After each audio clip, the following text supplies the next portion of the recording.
Good evening to all of you. स्वागत मेरे प्यारे बच्चों आप सबका कीर्तिमान एकेडमी यूट्यूब चैनल पर। तो डीएलएड के प्यारे विद्यार्थियों, आज मैं लेके हाजिर हूँ आपका मैथ का प्रैक्टिस सेट नंबर 11। इससे बाहर कुछ नहीं होगा, बिल्कुल सच बच्चों। तो पिछली जो क्लास हमने पढ़ाई थी आपको त्रिभुज और उसके सारे प्रकार, चाहे वो कोणों के आधार पर रहे हों और चाहे भुजाओं के आधार पर, उस पर करेंगे शानदार प्रैक्टिस। सबसे पहले आप सबको पता है कि हम बहुविकल्पी सवाल करेंगे बच्चों, फिर अति लघुत्तरी और फिर बाद में लघुत्तरी यानी एमसीक्यूज करेंगे, very short and short questions. तो एक बार सभी लोग अपनी इस क्लास को लाइक करो, साथ ही साथ अपने सभी दोस्तों तक कर दीजिए शेयर, और साथ ही साथ मेरे साथ आंसर भी देते चलिएगा। अगर कोई भी ऐसा स्टूडेंट है जिसने क्लास को नहीं देखा और सीधे प्रैक्टिस में आया बेटा, तो एक बार पहले क्लास को जरूर देख लेना, ताकि आप चीजों को बहुत अच्छे से कर पाओ। तो चलो भाई, हमने आपके सामने पहला क्वेश्चन दिखा दिया है। कमेंट बॉक्स में फटाफट आपके आंसर आते रहने चाहिए, और डीएलएड के बच्चों आपके ऊपर ये जिम्मेदारी कि आप अपने सभी दोस्तों तक इस सेशन को पहुंचा दो। तो पहला प्रश्न क्या, जरा देखो। पहला प्रश्न ये लिखा है कि हम बहुविकल्पी से स्टार्ट करें स्टूडेंट। तो इसमें कहता है तीनों असमान भुजाओं वाले त्रिभुज को क्या कहेंगे। अब यहाँ पे हम आपके लिए एक त्रिभुज ये बना रहे हैं, ड्रॉ कर रहे हैं स्टूडेंट, और एक ऐसा त्रिभुज, ध्यान पूर्वक देखो। मान लो इसकी ए भुजा हमने लिख दी, ए है, बी और ए सी है। ये भुजा कुछ ले लें, ये कुछ ले लें, और ये अलग। तीनों भुजाएं असमान हैं, और जिसकी तीनों भुजाएं असमान हो तो भुजाएं क्या हो गई, विषम। तो बच्चों वो क्या कहलाता है, विषम बाहु त्रिभुज, यानी स्केलेन ट्रायंगल, विषम बाहु त्रिभुज। तो आप अपने इस प्रश्न का करेक्ट आंसर क्या चुनिएगा, ऑप्शन बी। क्लियर है सबको, बहुत अच्छा बच्चों। सेकंड क्वेश्चन कहता है कि अगर तीनों समान भुजाओं वाले त्रिभुज को क्या कहेंगे। अब मैं आप सबके सामने एक ऐसा त्रिभुज बनाने जा रहा हूं जिसकी तीन के तीनों भुजाएं कैसी हैं, समान हैं। अब ये देखो, तीनों भुजाएं इसकी हमने यहाँ पे समान बना दी। अब आप हमें जल्दी से कमेंट करके बता दो कि अगर इसकी तीनों भुजाएं हमने समान बना दी, ये हमारा हो गया ए, बी और सी, इसकी तीनों भुजाएं कैसी हैं, समान हैं। तो आपको याद होगा ना, जिसकी तीनों भुजाएं समान हो और तीनों कोणों का मान भी समान हो, वह कहलाता है आपका क्या, समबाहु त्रिभुज, यानी इक्विलैटरल ट्रायंगल, यानी उसे कहा जाता है समबाहु त्रिभुज। या बच्चों दूसरा नाम भी बताया हूं, इसे ही कहा जाएगा समत्रिबाहु त्रिभुज, समत्रिबाहु त्रिभुज। तो इस क्वेश्चन का करेक्ट आंसर जल्दी से बोलो कौन सा चुना जाए। तो आप लोग कहो सर हम तीसरा ऑप्शन सा चुनेंगे, ये होगा हमारा करेक्ट आंसर। क्लियर है।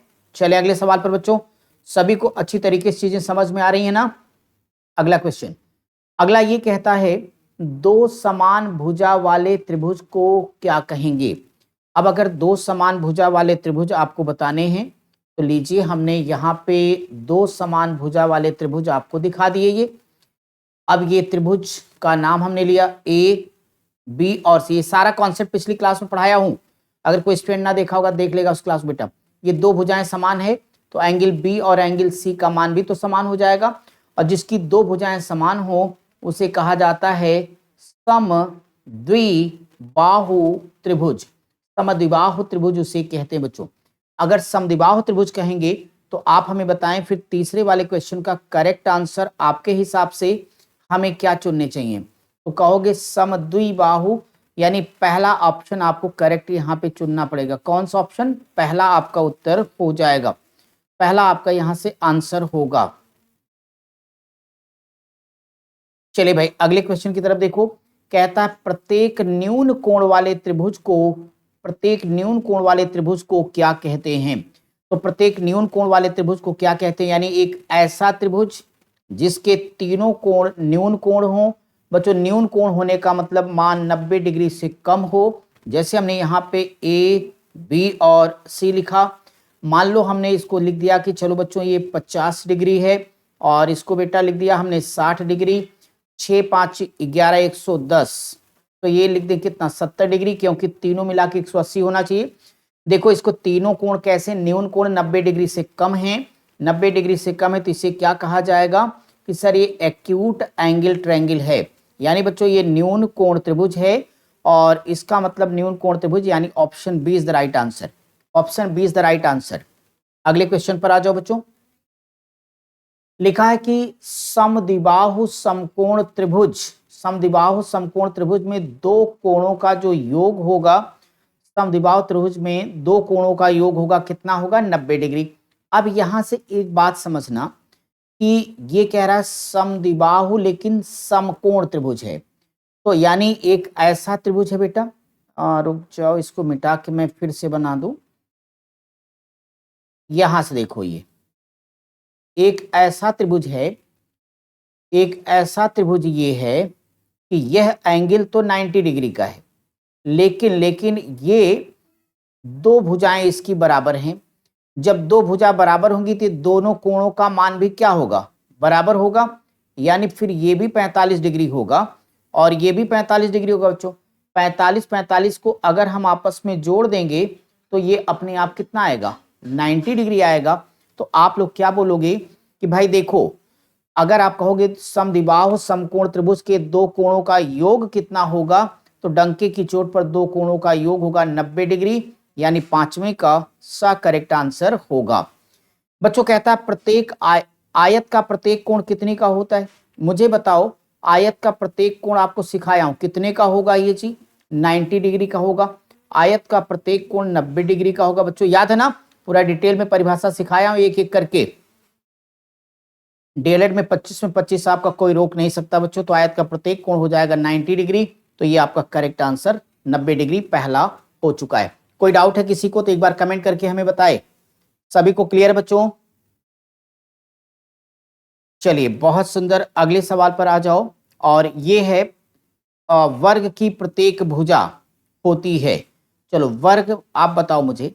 वर्ग का मतलब होता है बच्चों एक ऐसा चतुर्भुज जिसकी सभी भुजाएं, एक ऐसा चतुर्भुज जिसकी सभी भुजाएं आपस में क्या हो? बराबर हो और प्रत्येक कोण 90 डिग्री का हो। क्या कहलाता है स्टूडेंट? वह वर्ग कहलाता है। तो वर्ग की प्रत्येक भुजा क्या होती है? बराबर होती है बच्चों। अगर वर्ग की प्रत्येक भुजा बराबर होती है तो नो डाउट इसका आंसर आपको पहला चुनना पड़ेगा, ऑप्शन ए। अगला है वृत्त के अंदर स्थित बिंदु को क्या कहेंगे? वृत्त के अंदर स्थित बिंदु को क्या कहेंगे? अब यहाँ पे पहले हम आपके लिए एक वृत्त बना दें तब बताएं बच्चों। आपके भी कमेंट फटाफट आते रहने चाहिए बच्चों। ये हमने आपका एक सर्किल ले लिया बेटा, और ये वृत्त के अंदर स्थित एक बिंदु ये वाला देखो, और आप सब जानते हो इसे सेंटर बोलते बच्चों, केंद्र। वृत्त का एक केंद्र होता है बच्चों, और ये जो रेखा आपके वृत्त की क्या कहलाती है? त्रिज्या कहलाती। तो फिलहाल अगर इस प्रश्न का उत्तर चुनना है तो आप लोग बोलोगे सर ये वृत्त का केंद्र, यानी बा वाला उत्तर आपका ठीक होगा। अगला क्वेश्चन लेना। कहता है कि वृत्त का चाप कहलाता है। अगर स्टूडेंट वृत्त की माप कहलाती है, ये पूछ रहा है, तो वृत्त की माप, अब फिर से एक हम वृत्त आपको बना दें तो फिर बताते हैं। यहां पर हमने बच्चे आप लिए एक सर्कल ले लिया, वृत्त ले लिया भाई। अब ये वृत्त बन गया, तो जो वृत्त की माप है, ये बाउंड्री, यही क्या कहलाती है? बोलो सरकमफरेंस, यानी बच्चों इसे कहा जाता है परिधि। तो बोलोगे वृत्त की जो माप है, वृत्त की माप कहलाती है, वृत्त की माप क्या कहलाती है? परिधि कहलाती है। तो परिधि होने का मतलब है कि ऑप्शन कौन सा चुनेगा? ऑप्शन सी वाला बच्चों आपका उत्तर हो जाएगा। ठीक है। अगला कहता है बेटा कि अर्धवृत्त में बना कोण होता है। बच्चों अर्धवृत्त में अगर बना कोण की बात करेंगे, रुको मिटा देते। अगर वो कहेगा कि अर्धवृत्त में बना कोण, तो आप सब जानते हो कि जब अर्धवृत्त में बनेगा कोण, तो बच्चों अर्धवृत्त में बना कोण हमेशा क्या होगा? समकोण होगा।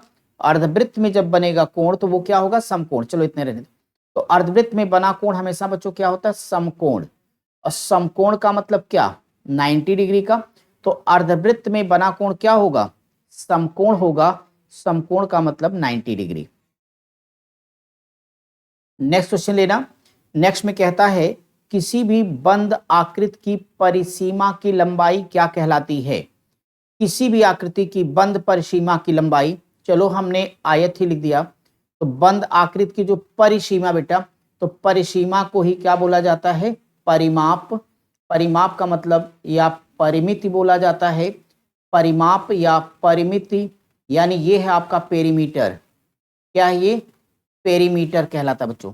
ये देखो पूरा ए बी सी और डी, ये जो बाउंड्री देख रहे हो A B D C A D B C, ये जो बाउंड्री है ये बाउंड्री ही क्या कहलाएगी? परिमाप कहलाएगी। इस नाते आपका उत्तर हो जाएगा परिमाप। क्या हो गया भाई? परिमाप हो गया। अगला क्वेश्चन क्या है ये देखना पड़ेगा। अगला क्वेश्चन कहता है कोई आयत है, लो हमने आयत बना दिया। इस आयत की संलग्न भुजा, तो एक भुजा अगर बच्चों कितनी है? 4 है, और दूसरी भुजा कितना कह रहा है? 3 कह रहा है। उसके विकर्ण की लंबाई क्या होगी बच्चों? इसका विकर्ण ये होगा। आप सबको मालूम है कि जैसे विकर्ण डालोगे तो ये एंगल आपका कितना? 90 डिग्री बच्चों। विकर्ण डालते ये समकोण त्रिभुज बन गया, और ये इसका विकर्ण है। वास्तव में बच्चों ये विकर्ण हमारे लिए कर्ण का काम यहाँ से करेगा, तो हम यहाँ से पाइथागोरस की प्रमेय लगा देंगे। तो अंडर रूट क्या होगा? लंब का वर्ग प्लस आधार का वर्ग, तो 4 का वर्ग प्लस 3 का वर्ग, 4 चौक 16, 3 त्रिके 9, 16 9 25, 25 का वर्गमूल 5 सेंटीमीटर आएगा। कितना आएगा? 5 सेंटीमीटर आएगा। तो जल्दी से बोलो 12वें प्रश्न का उत्तर 5 सेंटीमीटर का मतलब ऑप्शन बी होगा। एक बार सभी बच्चे बता दे, सबको क्लियर अच्छे समझ में आ रहा है ना बेटा? अपने सभी दोस्तों तक शेयर कर दो जो लोग भी डीएलएड कर रहे हैं, ताकि सब अपनी तैयारी को एक अंतिम रूप दे पाएं। बाकी आप सबको पता है कि आपके सारे ऑल सब्जेक्ट की क्लासेस चल रही है बच्चों, और जिसमें आपके अभी हिंदी, संस्कृत, मैथ और सामाजिक अध्ययन 4 टॉपिक जा रहे हैं बच्चों। तो इनमें अगर हम देखेंगे अगला प्रश्न क्या कहता है? त्रिभुज के 3 कोणों का योग कितना होता है? कमेंट करके जल्दी बताओ। पहले आप लोग बोलो कि त्रिभुज के तीनों अंतः कोणों का योग कितना होगा? त्रिभुज के तीनों अंतः कोणों का योग कितना होगा? ये त्रिभुज आ गया ए बी और सी। त्रिभुज कैसा भी हो उसके सभी अंतः कोणों का योगफल क्या होता है बच्चों? 180 डिग्री होगा। तो कितना होगा? 180 डिग्री हो जाएगा। तो आप अपने इस प्रश्न का उत्तर दीजिएगा जी 180 डिग्री होगा। अगला, किसी वृत्त का व्यास उसी त्रिज्या के क्या होता है? पहले वृत्त बना दूं, ये वृत्त हो गया, और वृत्त के बाद में अब बच्चों इसका व्यास लेना है। तो आपको पता है कि अगर वृत्त का व्यास हो गया तो ये पूरा का पूरा क्या होगा? व्यास यानी डायमीटर होगा। ये त्रिज्या, इसका मतलब आर आर 2r। तो आप ये कहोगे जो व्यास है, व्यास होगा बच्चों 2 गुणे आर। 2 गुणे आर का मतलब व्यास क्या हो जाएगा बेटा? त्रिज्या। त्रिज्या गुणे 2, तो बोलोगे त्रिज्या का दुगना होगा। तो व्यास क्या होता है? त्रिज्या का दुगना होता है। और ये तो याद है ना सबको कि वृत्त की सबसे लंबी जो जीवा है वही क्या कहलाती है? व्यास। तो ये आपका उत्तर आ जाएगा कि दुगना होता है। किसी वृत्त का व्यास उसकी त्रिज्या का दोगुना होता है। बहुत सुंदर। अगला क्वेश्चन आपको दिया गया, एक वर्ग है। क्या है? एक वर्ग। वर्ग मतलब जिसकी सभी भुजाएं आपस में क्या होंगी जी? बराबर होंगी। तो यहां पर एक वर्ग दे दिया और इसकी भुजा 2 सेंटीमीटर बच्चों। तो अगर ये वर्ग हमारा ए बी सी और डी है, अगर एक भुजा 2 सेंटीमीटर है तो इसकी हर भुजा 2 सेंटीमीटर ही होगी, 2 सेंटीमीटर ही होगी। और बच्चों कहता है उसका क्षेत्रफल क्या होगा? बेटा याद रखना, जो वर्ग का क्षेत्रफल होता है, वर्ग के क्षेत्रफल का फार्मूला माय डियर, ये होता है भुजा का वर्ग। बोलो भुजा कितनी? 2, 2 का वर्ग बोलो 2 दूनी 4 सेंटीमीटर स्क्वायर। तो 4 सेंटीमीटर स्क्वायर, ये स्क्वायर लिखना छूट गया बच्चों, तो सब में स्क्वायर होना चाहिए था इकाई, हम यहाँ लिख दे रहे हैं। तो इसका उत्तर आपका आएगा 4 सेंटीमीटर स्क्वायर। ये है करेक्ट आंसर आपका। अगला कहता है वृत्त के किन्हीं 2 बिंदुओं को मिलाने वाले रेखाखंड को क्या कहेंगे? तो वृत्त के किन्हीं 2 बिंदुओं को मिलाने वाले रेखाखंड को क्या कहेंगे? पहले ये बताओ आप लोग जल्दी से कमेंट करके। सब कुछ पढ़ा चुका हूं आपको, कुछ भी बाकी नहीं है। तो अब ये अगर हमने ले लिया, चलो ये तो भाई सबसे लंबी जीवा हो गई आपकी। तो किन्हीं भी अगर वृत्त के किन्हीं 2 बिंदुओं को मिलाने वाले रेखाखंड को क्या कहते हैं बच्चों? जीवा कहते हैं। क्या कहते हैं बच्चा? जीवा कहते हैं। ये तमाम रेखाएं हमने खींच डाली, इनको क्या बोलेंगे? ये जीवाएं हैं। जीवाएं का मतलब कॉर्ड्स, ये कॉर्ड्स बच्चों।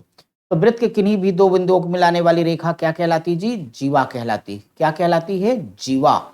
अगर ये जीवा कहलाती है तो ये बताओ कौन सा ऑप्शन है? ऑप्शन सेकंड आपका करेक्ट आंसर होने वाला बच्चों। चलो अगले सवाल पर चलें। बहुत अच्छे समझ में आ रहा है सबको? क्वेश्चन नेक्स्ट लीजिएगा। यहां पर लिखा है कि एक वर्ग का क्षेत्रफल बताइए जिसका विकर्ण आपको 5√2 सेंटीमीटर लिख के दिया गया। पहले तो मेरे साथ वर्ग बनाओ। ये बताओ वर्ग का मतलब, कहो कि सर जिसकी सभी भुजाएं आपस में क्या हो? बराबर हो। तो ये हमने वर्ग बना दिया और इसमें वर्ग का विकर्ण यानी डायगोनल दिया गया है। कितना दिया बच्चों?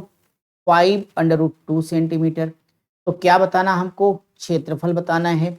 और वर्ग के क्षेत्रफल का फार्मूला अभी मैंने सिखाया, वो क्या होता है? भुजा का वर्ग। ये क्या होगा? आपको उत्तर देना है। अब सबसे पहले बच्चों आपको लाना क्या पड़ेगा?